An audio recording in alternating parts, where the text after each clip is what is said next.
Hey guys, Station X here. Have you ever wanted to go back and play the N64, and when you picked up the N64 controller, you felt like this is a bit too clunky and could use a more modern revision? Well, that's what we have here today. That is the Brawler 64 wired gamepad by Retro Fighters here. Now, truth be told, I actually do really like the original design of the N64 controller.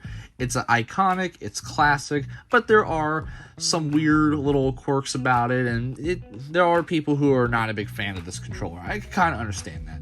But the games on it were kind of made with this specific controller in mind. And I do believe, like Super Mario Brothers, for example, like the Mario 64 game, that one was designed around specifically this controller. So to kind of use anything other than this would be kind of weird, right? You would think. But honestly, I feel like this one right here does a pretty good job of balancing the N64-ness of the N64 while also making it feel more modern. Because honestly, with this three-armed thing, a lot of people don't know how to hold it for whatever reason, or at least people who see it for the first time. But really, these three arms were intended for the three different playstyles that Nintendo expected you to use. And that was 3D for this playstyle, 2D for this playstyle, and this is just for weird games, honestly. There's not too many games that use the D-pad joystick combo here. Like I think there's only like 2. This thing right here basically looks like in the shape of like a Nintendo Switch Pro controller in a sense, with the two-handled design here, and it's more traditional, honestly. And as you can see, it's got the C buttons for the secondary, like the camera functions. You got your A and B buttons, the start, kind of all in the same exact place. The D-pad, we'll see if that fits up to the actual good D-pad that the N64 had. And you can see that the picture here, that the joystick actually does look really decent. And I did get the wired version. Now, there is a wireless version of this, but I decided against it because really, this one just plugs right into the N64 with no hassle and anything. The wireless version does use a dongle, and you can use that for the Nintendo Switch because the Nintendo Switch has the Switch Online thing for the N64. But I already have a Pro controller for that, so if I wanted a modern controller, I would just use the Pro one, even if the buttons aren't really in the right spot. I just like that one better. Like, the Pro controller is just amazing. But here's what it looks like on the side here. Here's the other side with Retro Fighters. Here's the back here. Now, if you want to read this little description here, you can pause the video and take a look at that. But the bullet points they have here is they have next generation N64 controller, I guess, you know. Ergonomic and comfortable two-handled design. I mean, that's been tested, tried and true. Responsive analog stick, hopefully.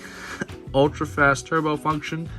Now, the third-party controllers are kind of obsessed with having a turbo function for whatever reason. And while I think it's great and neat that third-party controllers will have functions that normal regular controllers don't have, like the first-party ones, I'm not a big fan of turbo. I don't get the appeal of it. I know it has its fans, but that's just me. I never really end up using it. So, I mean, I guess if you are into turbo and you want to have that in your controller, it has it. Compatible with both rumble and memory packs. So that's awesome, the fact that you can also use like your old accessories with it. But while I don't have a memory pack to test this with, I do have a third-party rumble, and I also do have a transfer pack, which is that thing with the Game Boy and stuff. And dual Z triggers, because as you guys know, the N64 only has one Z trigger. So as far as using actions on that, these N64 games that use the Z trigger aren't going to magically have a different function for the secondary one. The secondary one's just going to be used left and right here. But we'll just open this guy up and take a look at it.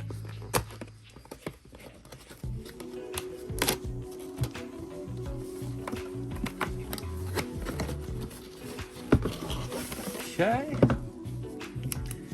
Here we got a quick start manual. We don't really need that too much. And here's the controller itself. Let's just take this guy off. And I mean, look at that. That looks pretty cool. Obviously, it's in the traditional gray color that most N64 controllers come in. The D-pad feels okay. Triggers, they're not analog, they're kind of just digital, which, you know, the N64 didn't have analog triggers anyway.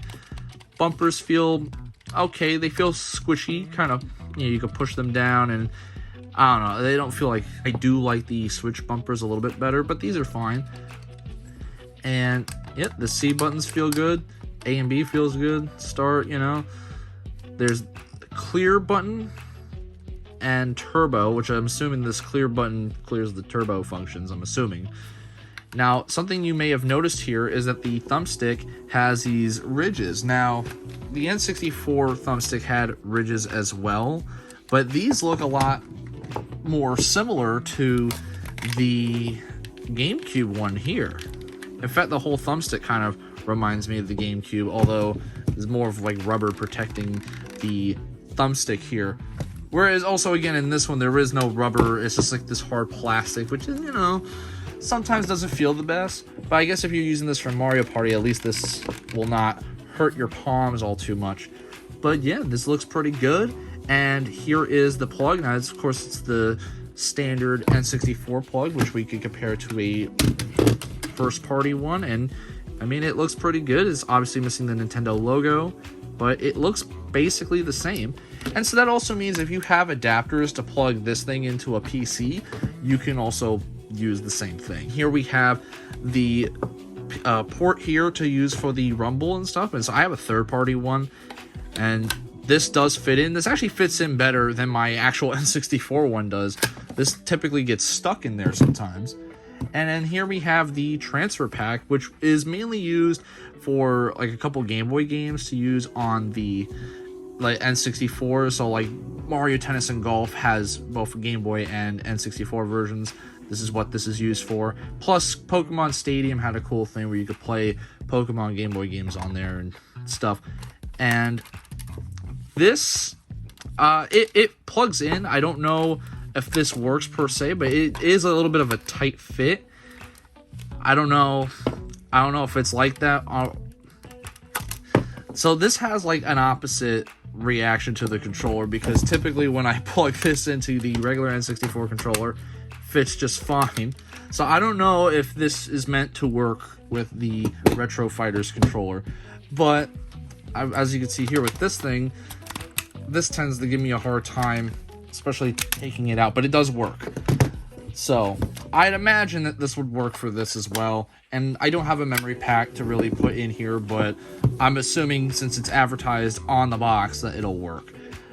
But yeah, that is pretty much it for this controller here. It's a really nice modern take from what I could tell. And I'm not sure if you could use this as well on the Nintendo Switch, at least the wired version. The wireless one you for sure can use, but I don't know. I'd rather just stick with the Pro controller at that point. But let me know what you guys think of this controller. Do you think this is worth buying for you for your N64?